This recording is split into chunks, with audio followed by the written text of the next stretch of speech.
Hey, fourth graders. I'm going to go over some of the definitions and concepts, and we're going to show some pictures of weathering, erosion, and deposition.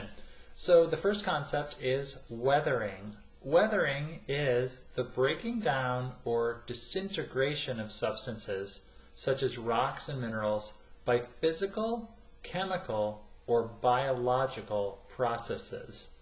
Physical, chemical, or biological processes. For more information about this, I encourage you to watch the science videos that have been posted, but it's really important that you just know this definition, that weathering is really breaking down of rocks. Like that's the really most simple definition. So that's weathering. And erosion is the movement of sediment or soil from one location to another by means of water, ice, or wind. I'm going to read that again. So erosion is the movement of sediment or soil from one location to another by means of water, ice, or wind. You might not know what sediment means. All that sediment is think about things like sand or soil, bits and pieces of things that settle. So bits and pieces of rock that settle in a place.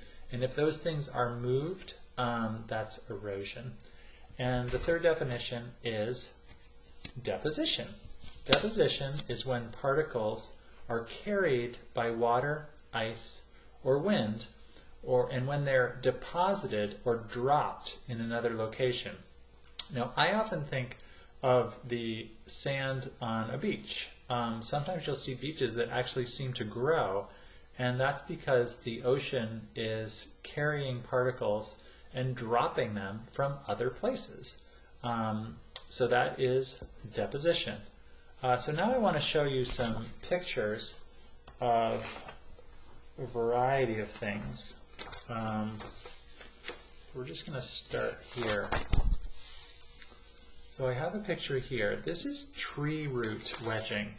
Tree root wedging. You can see the tree roots have sort of seeped into the sidewalk, and they will eventually start to break apart the sidewalk. You can see them clearly that that's what they've done. And then the question is, do you think that the roots grew into a space? Do you think the roots grew into a space in the rock or actively split the rock? And then here's another picture of tree root wedging, where you can see that the roots have the effect of splitting the rock. And the next picture is the same, but then here's a different one. So this looks like it could be the sidewalk around Clark School or Stanley or Hadley, where the tree roots grew and just broke up the sidewalk. Who knew that they could be so powerful? And I encourage you to take a walk or ride your bike around the neighborhood and just look for examples of tree root wedging. I'm sure you can find some examples. They're all around. So yeah, and then I have some pictures here. One is of the Grand Canyon. So Grand Canyon is a great example of weathering and erosion.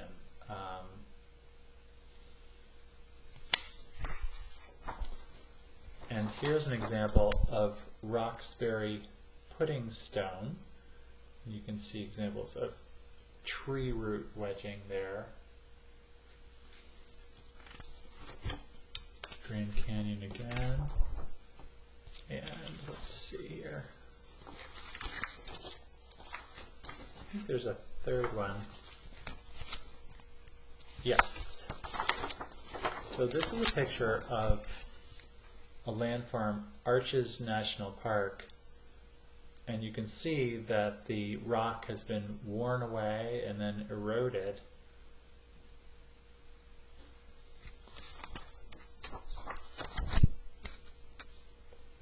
And there's an example of a house that used to be built on solid land, but then weathering and erosion happened.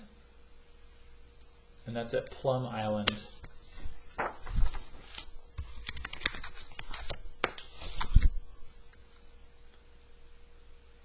There's an example of weathering and erosion. The rock got broken apart.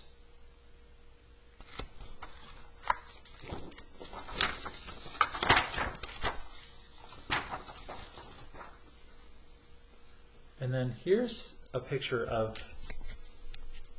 the side of a mountain in New Hampshire. This is Old Man in the Mountain. It had looked like this on May 2nd, 2003, and then on May 3rd it looked like this.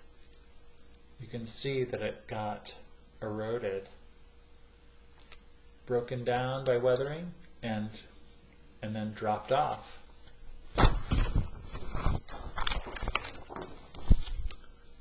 And this is the Gloucester Terminal Moraine, and the question is, what made this landform? I'm not sure you can see it all that clearly. Let's see if I can focus it a little bit more.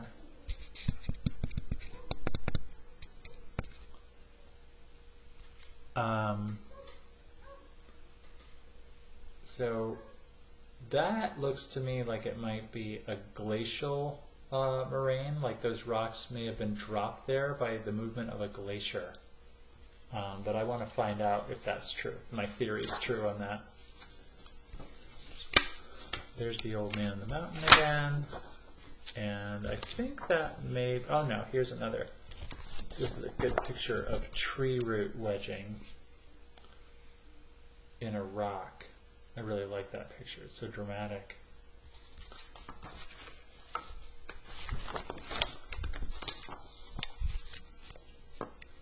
Another picture of root wedging of an exfoliation slab in Yosemite National Park, California. It's funny because I don't exactly know what exfoliation means in this context. I know that exfoliation in terms of your skin is sort of getting rid of dead skin. So I'm guessing that slab probably slid off, almost like if you think of a mountain with skin cells, and instead of skin cells sort of shedding off, it's shedding off the top layer of rock as a slab. That's my guess of what that means. Exfoliation, because ex means out of, and folia I believe means layer. So let's see. I think that may be all the pictures. So I hope this was helpful and informative. Thanks for watching.